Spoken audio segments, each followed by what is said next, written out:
Salut, c'est Fury, on se retrouve aujourd'hui pour la review de Transformers Eternity Convoy et Black Convoy, qui sont en fait les remplaçants de la gamme Binaltech et Alternator. Donc on peut voir par exemple le SDCC Nemesis Prime, Alternator, qui est en fait au 1/24e, et là on se retrouve avec un Eternity qui est en fait une Nissan GT. Donc on est plus proche d'une taille d'un Deluxe, hein, comme vous avez par exemple sur les movies, les Revenge of the Fallen, etc. Alors tout de suite, pourquoi des armes? Alors c'est une idée de vampire, donc je vous invite en même temps à aller voir sa chaîne hein, sur YouTube. Vous avez donc tout simplement, donc c'est un pack Armored Core, donc là c'était un système de machette, donc il y a juste un peu à retailler la garde hein, et le manche, pour pouvoir que ça rentre tout simplement dans la main, mais comme ça donne un petit côté un peu plus armé, un peu plus sympa. En niveau détail, c'est pas mal. Alors, soi-disant, ça devait être une gamme qui était quand même bien composée de métal, à part en fait l'espèce de squelette central à la colonne, hein, tout simplement. Bah, le métal, faut bien le chercher, il n'y a pas grand-chose. Alors, bon, petit regret, les jantes mat. Bon, c'est pas non plus hein, transcendant, mais bon. Mais bon, on a quand même pas mal de détails. Vous avez la calandre avec le logo Nissan. Donc, l'aération, vous avez les rétros, avec un petit sticker argenté, pour pouvoir faire un petit peu l'effet reflet. On retrouve après encore le logo, le GTR. Bon, de ce côté-là, malgré la taille, on retrouve quand même tous les détails que vous avez sur un Alternator ou un Binaltech. Par contre, bien sûr, bah, les roues, vous pouvez pas les bouger niveau direction. Au niveau du coffre, vous pouvez l'ouvrir, mais là forcément c'est encore plus petit, donc il n'y a pas beaucoup d'espace. Devant aussi au niveau du capot, alors si j'arrive à le choper, ça c'est autre chose. Voilà. On peut voir ou pas le moteur.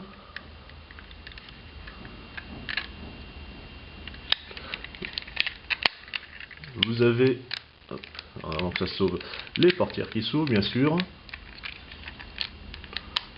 Donc c'est comme un Binaltech, mais en plus petit. Donc au niveau du tableau de bord, on voit même le volant. Alors par contre bien sûr, hein, c'est un peu comme certains alternateurs, vous tournez le volant, mais comme je vous ai dit, bah, ça bouge pas au niveau des roues. Hein. De toute façon c'est beaucoup trop petit. Les sièges également.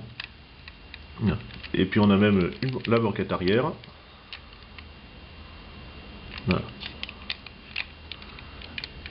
Donc ça, l'intérieur est quand même pas mal détaillé. Non. Là ils ont encore bien travaillé, c'est vrai, mais je le répète, mon seul petit regret c'est la taille. Et bah je préfère quand même ça, hein. C'est quand même beaucoup plus sympa. Partie transformation. Alors vous prenez l'arrière de la voiture et vous tirez.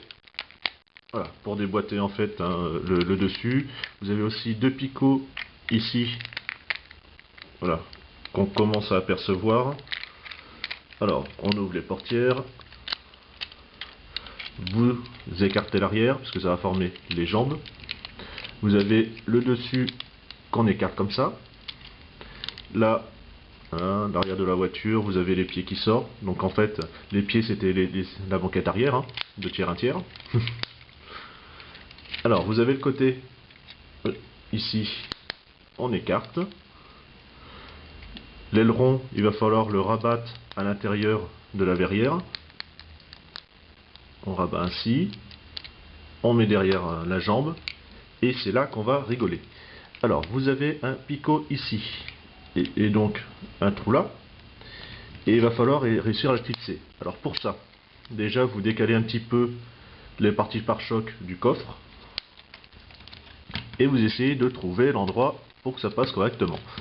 Le souci, c'est que vous voyez en fait vous avez cette pièce là qui vient frotter sur le coffre et le béquet. Et alors vous avez, alors j'ai pris le bon côté qui s'assemble assez facilement.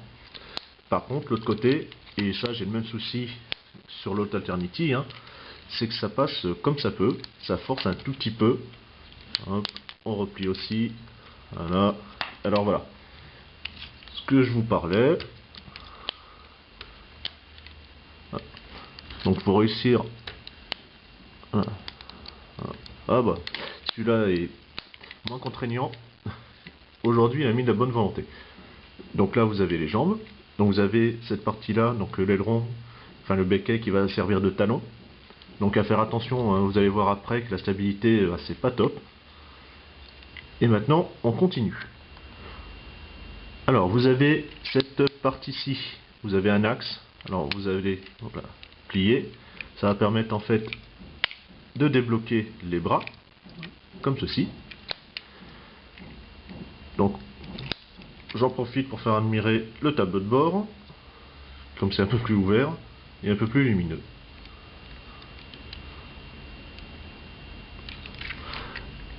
Alors, pour cela, vous allez juste, déjà, vous allez prendre au niveau des roues et vous allez serrer, comme ça libère les bras. Ce qui a fait sortir le moteur, donc en fait la tête, hein. Vous basculez en avant et vous avez cette partie-là qui va former ainsi le torse. Hein. Donc ça se fait un peu automatiquement, un peu comme les movies, les Revenge of the Fallen.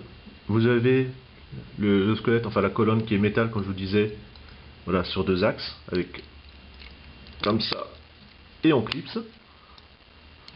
La tête, vous allez la tourner pour avoir accès comme ça à Nemesis. Alors cette partie-là, donc on n'y touche pas. Vous avez ensuite les épaules. Alors réussir à dégager. Vous pouvez comme ça tourner, ça aide un peu plus. Au niveau des sièges, en fait, vous les rabattez. Et là, vous avez un système de trou oblong, donc ça se déclipse. Et vous poussez bien à fond pour clipser plus haut. Comme ça, ça ne bouge pas. Donc on fait pareil, je replie. Voilà. Et on décale, voilà. Les portières, on va les tourner à l'intérieur. Voilà. Et comme ça, on rabat un peu plus. Et vous avez Nemesis Prime. Vous avez ces armes qui sont faites dans les sièges, donc vous décalez, hop, ça permet de sortir le double canon.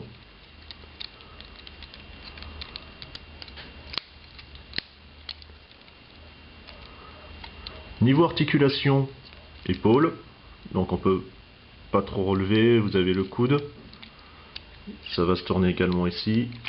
Le poing, donc qui reste fixe, en fait, il peut pas ouvrir la main.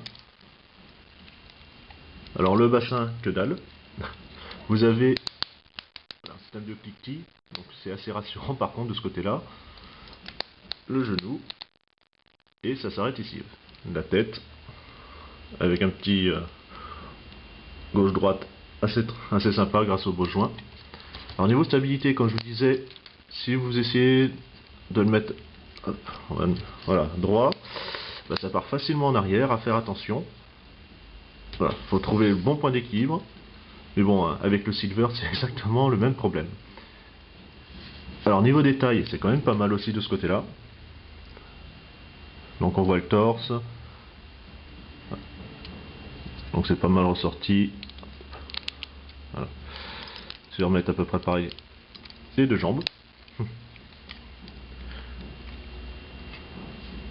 Non voilà, c'est quand même un beau jouet, une belle figurine. Donc, comme je vous ai dit, c'est un petit peu dommage le niveau taille, mais bon, ils ont quand même bien travaillé le produit. Le seul gros regret, je dirais, c'est que normalement c'est fait pour remplacer les Binaltech, donc je m'attendais vraiment à avoir une carrosserie métal et non pas plastique. Mais bon. Donc vous pouvez voir comme ça le Silver et le Black.